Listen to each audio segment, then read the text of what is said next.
प्रभु यीशु मसीह में अति प्रिय कलवरी आवाज के टीवी कार्यक्रम के सभी दर्शकों को मैं अपने पूरे दिल से क्रिसमस की शुभकामनाएं दे रहा हूँ। मसीह केंद्रित क्रिसमस यानी मसीह जो देता है उस प्रेम को, शांति को, आनंद को समृद्धि के साथ इस क्रिसमस में आप पाएं और आपके परिवार के हर एक जन मसीह को उद्धारकर्ता ग्रहण करके जीवित परमेश्वर की अंतिम सांस तक आप सेवा करें। आशा करते हुए आप सबको क्रिसमस मुबारक हो। शलोम।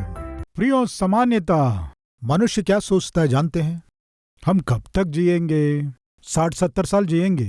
मरने के बाद क्या होगा? सब खत्म हो जाएगा। इस तरह कहते रहते हैं, मरने के बाद सब खत्म हो जाएगा। किसने कहा आपसे? हाँ, इतना ही तो है। मरने के बाद और क्या है? मरने के बाद ही असली दुनिया में मनुष्य प्रवेश करता है, बाइबल बताती है। वो कैसे? सामान्यतः देखिए, चूजा जब अंडे के अंदर रहता है, वो चूजा सोचता है यही मेरी दुनिया है। उस अंडे में रहकर चूजा सोचता है वो अंडा ही उसकी दुनिया है। मेरा जीवन 21 दिन का है, यही है ना? अंडे के अंदर चूजा कितने दिन रहता है? 21 दिन रहता है। वो क्या सोचता है? मेरी आयु 21 दिन की है, मेरी दुनिया ये अंडा है। लेकिन ये सत्य है क्या? सत्य नहीं है। किस लिए? 21 दिन के पश्चात उस अंडे को फोड़कर वो चूजा बाहर निकलता है। तब तक वो सोचा, अंडे में रहकर चूजा सोचा यही है मेरी दुनिया। लेकिन जब वो चूजा अंडे से बाहर निकलता है, उसे क्या दिखाई देता है? एक महान, बताइए क्या है? बताइए। महान संसार। मानते हैं कि नहीं? चकित होता है, ये क्या है? अंडा ही सारी दुनिया है। सोचा बाहर आने से इतनी बड़ी दुनिया है क्यों? यस, 21 दिन ही है सोचा, लेकिन बाहर आने के बाद मेरी आयु बहुत लंबी है। पर्व आने तक ही उसकी आयु है।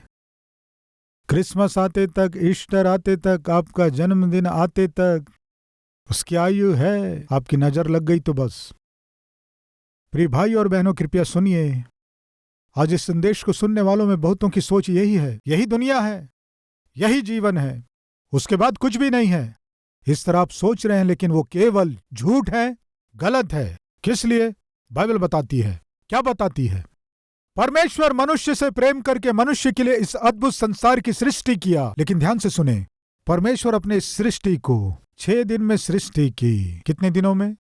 6 दिन में परमेश्वर इस संसार की सृष्टि किया। लेकिन प्रभु यीशु मसीह जगत में आकर मेरे और आपके लिए प्राण दिए और स्वर्ग को चले गए। जाते हुए उस प्रभु ने हमसे क्या कहा जानते हैं? मैं तुम्हारे लिए जगह तैयार करने जा रहा हूं।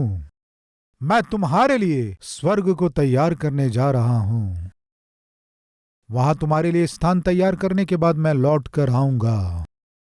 आने के बाद तुम मेरे साथ और मैं तुम्हारे साथ युग युग तक जी सकें। तुम्हें अपने साथ स्वर्ग लेकर जाऊंगा। यीशु मसीह इस बात को कहकर स्वर्ग जाकर मेरे और आपके लिए जगह तैयार करते हुए कितना समय हो गया है जानते हैं आप? लगभग 2000 वर्ष हो गए। कितने वर्ष? 2000 वर्ष हो गए। यीशु मेरे और आपके लिए स्वर्ग जाकर वहां मेरे और आपके लिए रहने का स्थान, एक अद्भुत संसार को तैयार करते हुए 2000 वर्ष हो चुके हैं।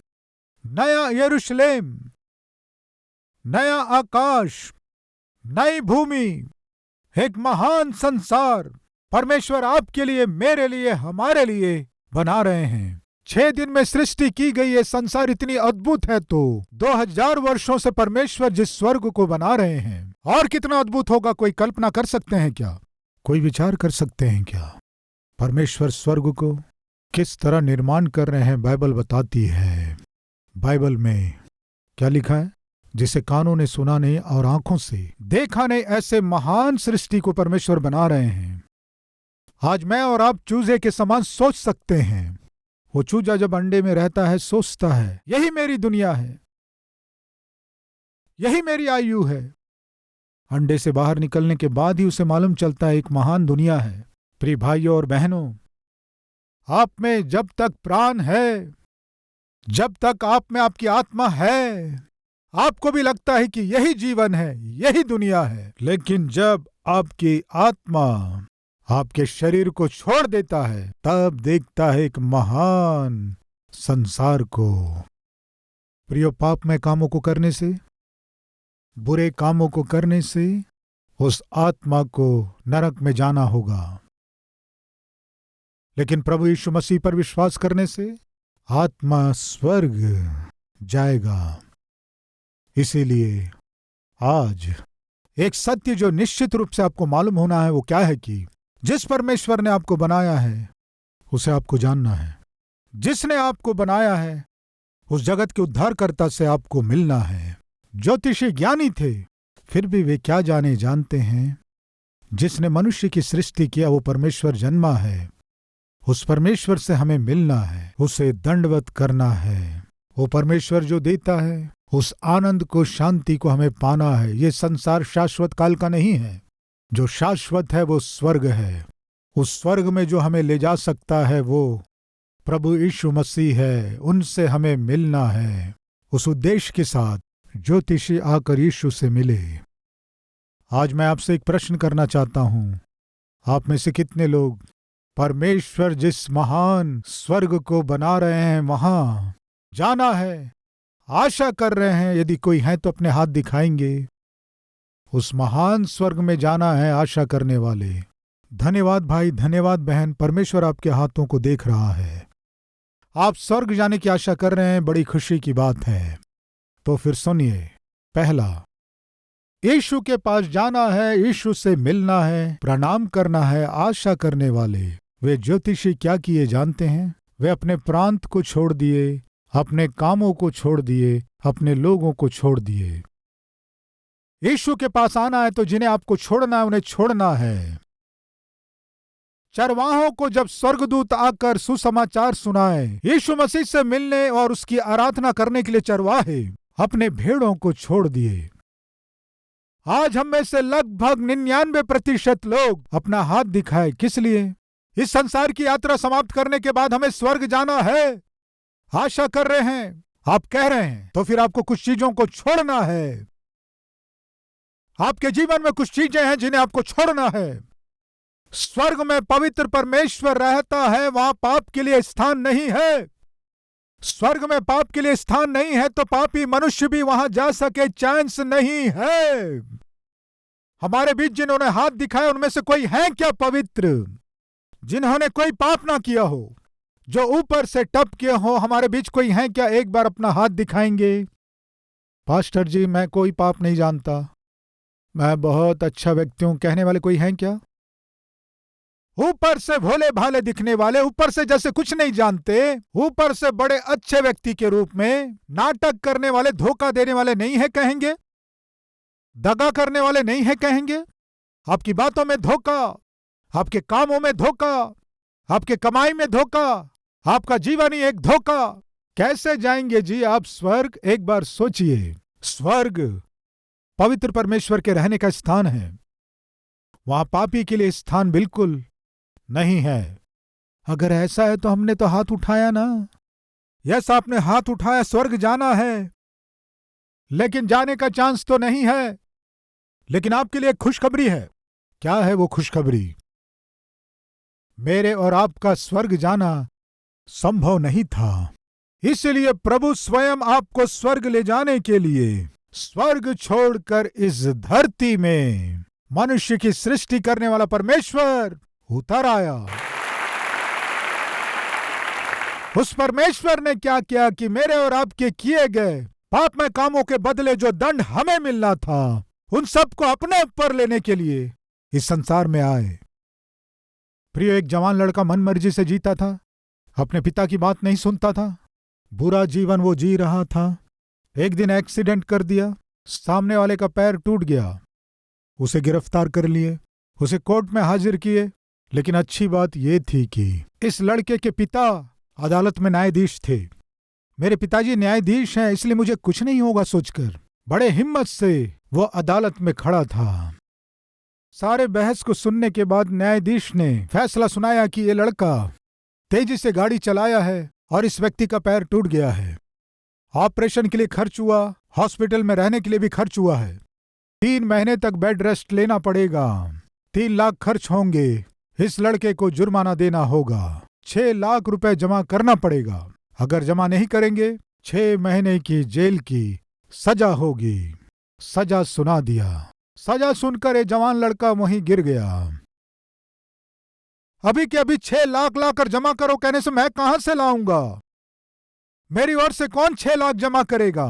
मेरा काम हो गया, मेरे पिताजी हैं, मुझसे प्रेम करते हैं, मुझे बचाएंगे सोचा। वे मेरे पिता हैं और न्यायाधीश है, मुझे बचाएंगे सोचा। बचाने के बदले मुझे दंड क्यों दे रहे हैं? यस, पिता हैं, लेकिन फिर भी वे न्याय के सिंहासन पर बैठे हुए हैं। धर्म की रक्षा करना है, न्याय की रक्षा करना है। धर्म और न्याय की रक्षा करने वाले न्यायाधीश के रूप में इस लड़के को सजा सुना दिए। 6 लाख रुपए जमा करो या फिर 6 महीने तक जेल की सजा भुगतो। फैसला सुना दिए। लड़का वहीं गिर गया। उसके बाद क्या हुआ जानते हैं?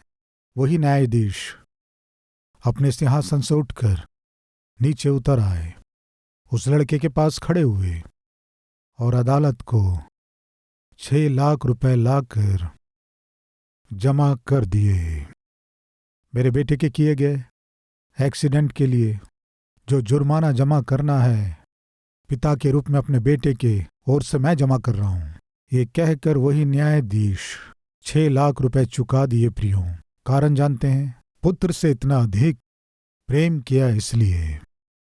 2000 वर्ष पहले ठीक यही परमेश्वर ने किया।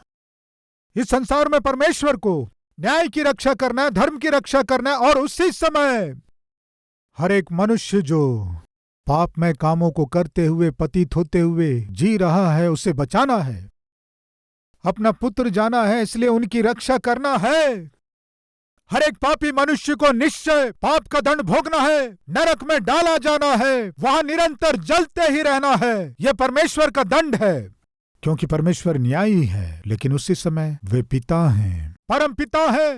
पापी से प्रेम किए परम पिता, परम पिता है, इसलिए स्वर्ग के सिंहासन से उतरकर जहां आप पड़े थे वहां आकर आपकी ओर से जो दंड आपको मिलना था अपने ऊपर ले लिए। प्रियो, जुर्माना किसे चुकाना था? जिसने गलती किया उस पुत्र को।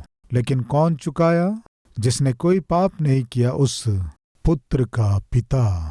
क्यों चुकाया? पुत्र से प्रेम किया इसलिए। प्रिय भाइयों और बहनों, मैं और आप जो पाप में काम किए उसके बदले जो दंड मिलना था वो नरक है, लेकिन परमेश्वर प्रेमी है। बाइबल बताती है परमेश्वर ने जगत से ऐसा प्रेम किया, मुझसे और आपसे परमेश्वर बहुतायत से प्रेम किया। उनके आंखों के सामने जब आप नाश हो रहे हैं, उनके आंखों के सामने जब आप नरक में डाले जाएंगे, आप नरक में डाले जाकर युग युग जलते रहेंगे, इसलिए परमेश्वर चुप नहीं रह पाए, स्वर्ग को छोड़कर इस धरती में आ गए। कारण जानते हैं? आपने जो पाप में काम किए उसके कारण आपको जो दंड मिलना है उसे अपने ऊपर लेने के लिए। गलती तो पुत्र ने किया, लेकिन कीमत किसने चुकाया? पिता। वही है प्रियो जो प्रभु यीशु मसीह ने इस धरती में किया। पाप में मनुष्य से प्राणों से भी अधिक प्रेम करने वाला परमेश्वर उस पापी को जो दंड मिलना था उसे अपने ऊपर ले लिया। हम अपने विचारों के द्वारा पाप किए, इसलिए यीशु मसीह के सिर पर कांटों का मुकुट रखा गया। हम अपने हाथों से गलत काम किए, इसलिए यीशु मसीह के हाथों में कीले ठोके गए। हम गलत मार्गों में गए, यीशु मसीह के पांव में कीले ठोके गए।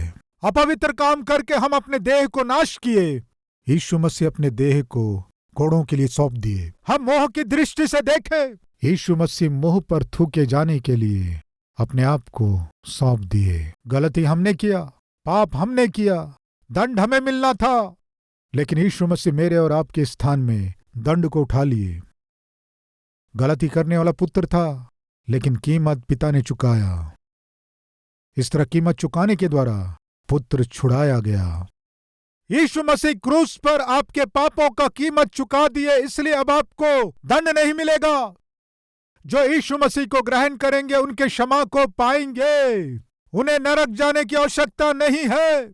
यह है सुसमाचार। कौन सा सुसमाचार? प्रभु यीशु मसीह का सुसमाचार। क्या है वो? पापी से जान से भी अधिक प्रेम करने वाला परमेश्वर उस पापी को उद्धार देने के लिए इस जगत में आया। अभी मुझको और आपको क्या करना है, ध्यान से सुनिए। एक्सीडेंट किसने किया? पुत्र ने। जुर्माना किसे चुकाना था? पुत्र को। लेकिन क्या हुआ?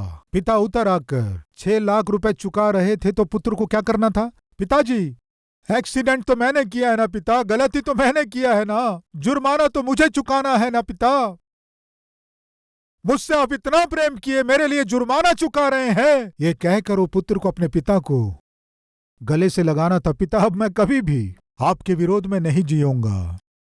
इस तरह धन्यवाद के साथ उस दिन से उस पुत्र को क्या करना है? पिता की इच्छा के अनुसार जीना है। यही है ना?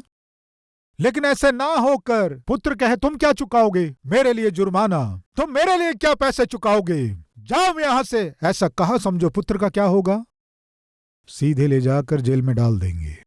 यानी पिता पुत्र से जितना भी प्रेम करे, उस पुत्र की ओर से जुर्माना भी चुका दे, उस पुत्र को पिता को ग्रहण करना है, पुत्र को ग्रहण करना है। वैसे ही प्रभु आपसे बहुत प्रेम किया, आपके लिए क्रूस पर बलिदान हुआ। उस प्रभु के बलिदान को आप ग्रहण करेंगे तभी आपके ऊपर जो दंड है आप उससे बच पाएंगे। वो पुत्र क्या किया जानते हैं?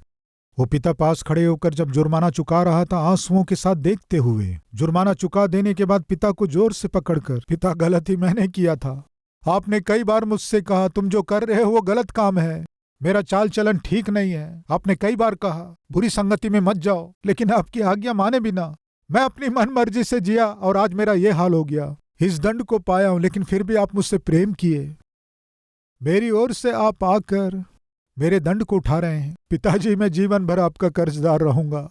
इस तरह कहा, इसीलिए वो पुत्र उस दिन 6 महीने के कठोर कारावास की सजा को पाए बिना छुड़ाया गया। आज वही काम हमें करना है। क्या है वो? मुझसे और आपसे जान से भी अधिक प्रेम करने वाला परमेश्वर स्वर्ग को छोड़कर इस धरती में आए। आज के दिन, इस समय में आपको क्या करना है जानते हैं? पिता, मनमर्जी से जीने वाला मैं था, गलत काम मैंने किया, अपवित्र कार्यकलापों में, अपवित्र आदतों में मैं डूबा रहा, दंड मुझे मिलना था, नरक में मुझे जाना था, लेकिन मुझसे जान से भी अधिक प्रेम करके वो नरक का दंड मैं सह नहीं पाऊंगा, जहां आग बुझेगी नहीं, कीड़ा मरेगा नहीं, जहां रोना और दांतों का पीसना होगा, उस नरक में मैं दंड सह नहीं पाऊंगा। इसलिए मेरे पिता के रूप में इस धरती में आकर मेरे स्थान में आप दंड उठाए। पिता, जीवन भर आपका पुत्र होकर जीऊंगा। ये जीवन समाप्त होने के बाद आपके साथ आपके राज्य में जाऊंगा। प्रियो, यही तो कहना है हर एक पुत्र को अपने पिता से। प्रियो सुनिए, थोड़ी देर पहले मैंने पूछा था आप में से कितने लोग स्वर्ग जाने की आशा कर रहे हैं? हाथ दिखाओ कहने से आप में से बहुत से लोग हाथ दिखाए ना। मेरा प्रश्न, स्वर्ग में कौन रहता है?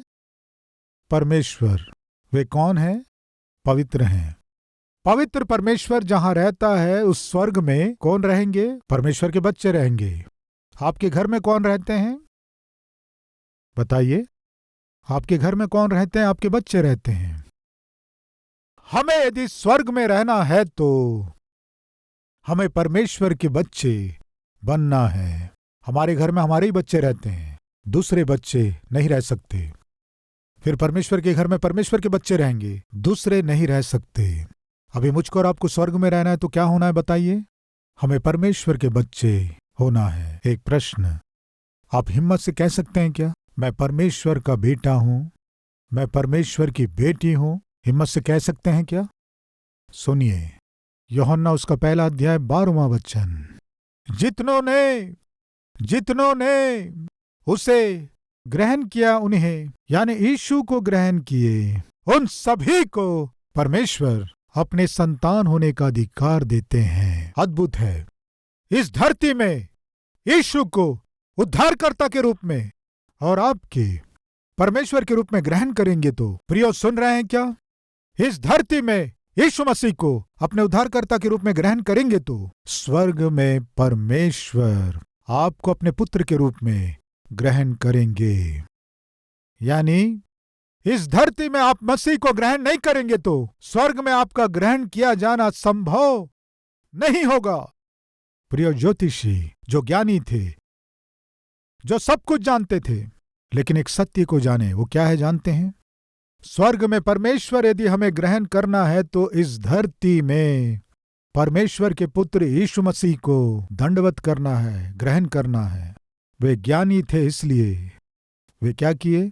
सत्य को जान गए। आज हमें बहुतों की आशा है, शायद सबकी ये आशा है, वो क्या है कि मुझे इस संसार की यात्रा को समाप्त करके स्वर्ग जाना है।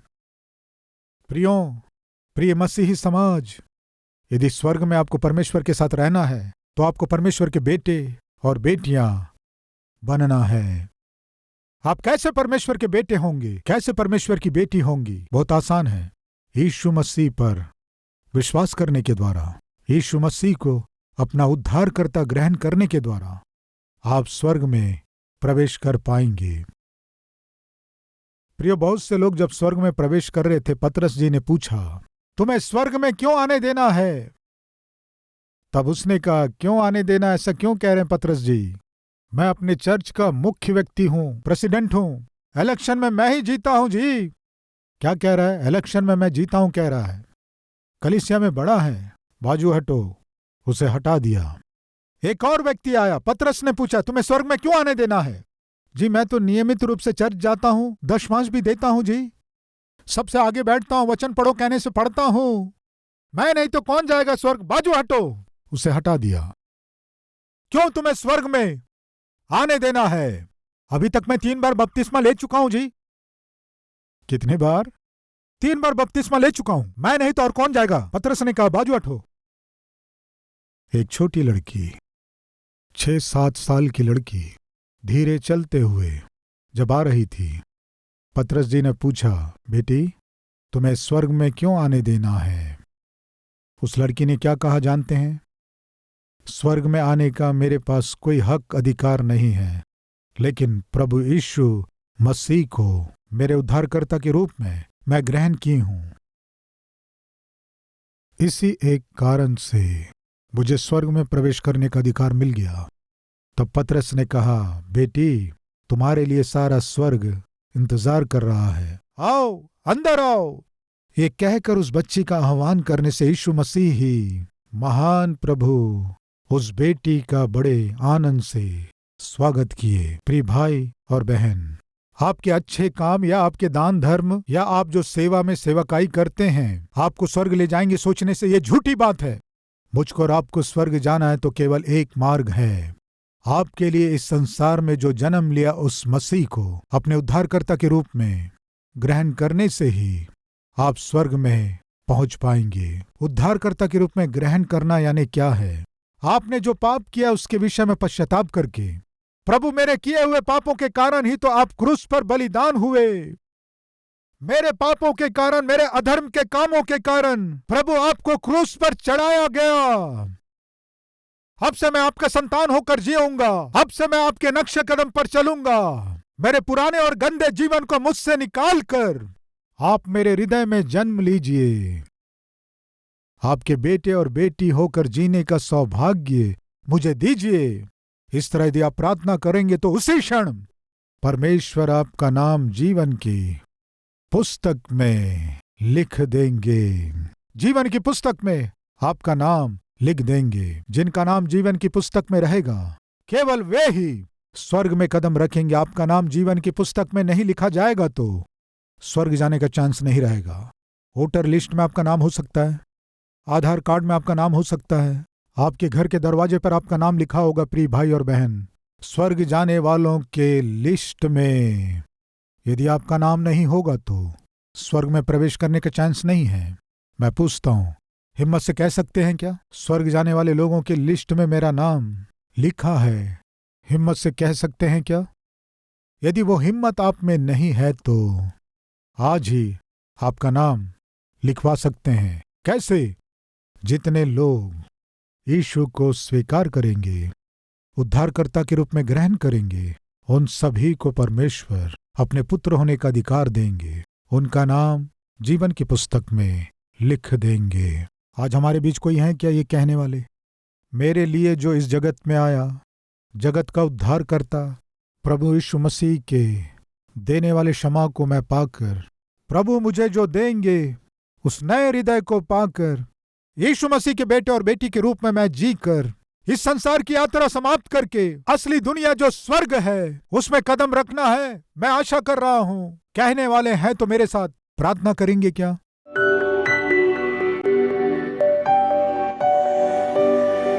महान पवित्र प्रेमी परमेश्वर पिता, जो मिट्टी से बना है, ये शरीर मिट्टी में मिल जाएगा, लेकिन आत्मा पापमय कामों को करता रहूंगा तो नरक में जाएगा। यदि मसीह को ग्रहण करूंगा तो स्वर्ग जाऊंगा। पिता, आज की रात हजारों लोग आपको आह्वान कर रहे हैं, हमारे हृदय में आइए, हमारे हृदय में कदम रखिए, हमारे जीवन पवित्र कीजिए, अद्भुत परिवर्तन ले आइए।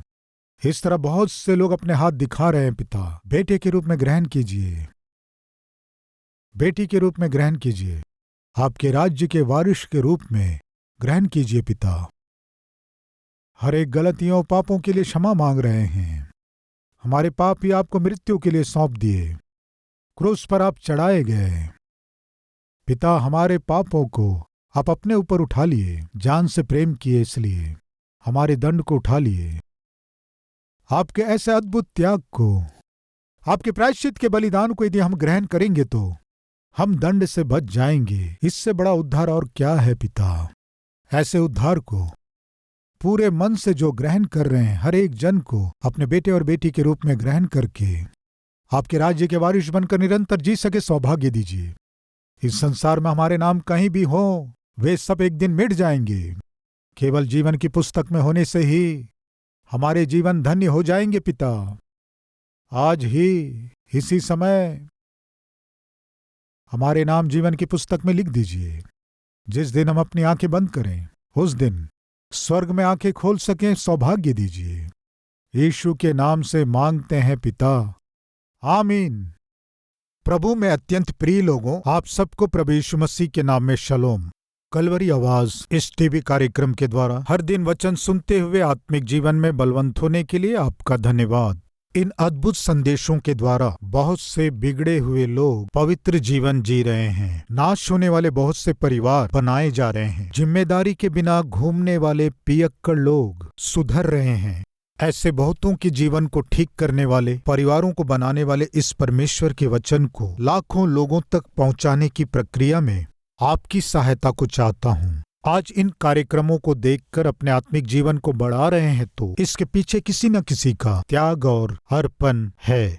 ये कार्यक्रम कोई भी मुफ्त में टीवी में प्रसारित नहीं होते हैं। कुछ न कुछ रकम दिए बिना इन टीवी कार्यक्रमों का प्रसारण करना संभव नहीं है। जो प्रभु के नाम से प्रार्थना करता है वो उद्धार पाता है। इस तरह हर एक को उद्धार पाना है तो वे प्रार्थना करना है। अगर वे प्रार्थना करना है तो विश्वास करना है। विश्वास करना है तो सुनना है। सुनना है तो प्रचार करना है। प्रचार करना है तो कोई ना कोई प्रोत्साहित करना है। यही तो रोमियो को लिखे गए पत्री में 10 अध्याय के 11, 13, 14, 15 बताते हैं। अगर ये दीन सेवक इन पवित्र संदेशों का प्रचार करना है तो आप जैसे लोग प्रेम से, प्रोत्साहन से इस सेवकाई को आगे ले जाना है। इस सेवकाई के द्वारा, इन वचनों के द्वारा मजबूत होने वाले, शांति पाने वाले आप कृपया आगे आकर कम से कम एक कार्यक्रम की सहायता करने से लाखों लोगों तक इस सामर्थी सुसमाचार को पहुंचा सकते हैं। आइए जीवन को सुधारने वाले ये संदेश बहुत से लोग सुन सके, विश्वास कर सके, उनके जीवन सुधर सके। आपकी ओर से सहायता करें ये चाहते हुए इस सेवकाई से प्रेम करके प्रोत्साहित करने वाले आप सभी को मेरा हृदय से धन्यवाद। हमारा पता Calvary, post box number 30, Kukatpally, Hyderabad 72।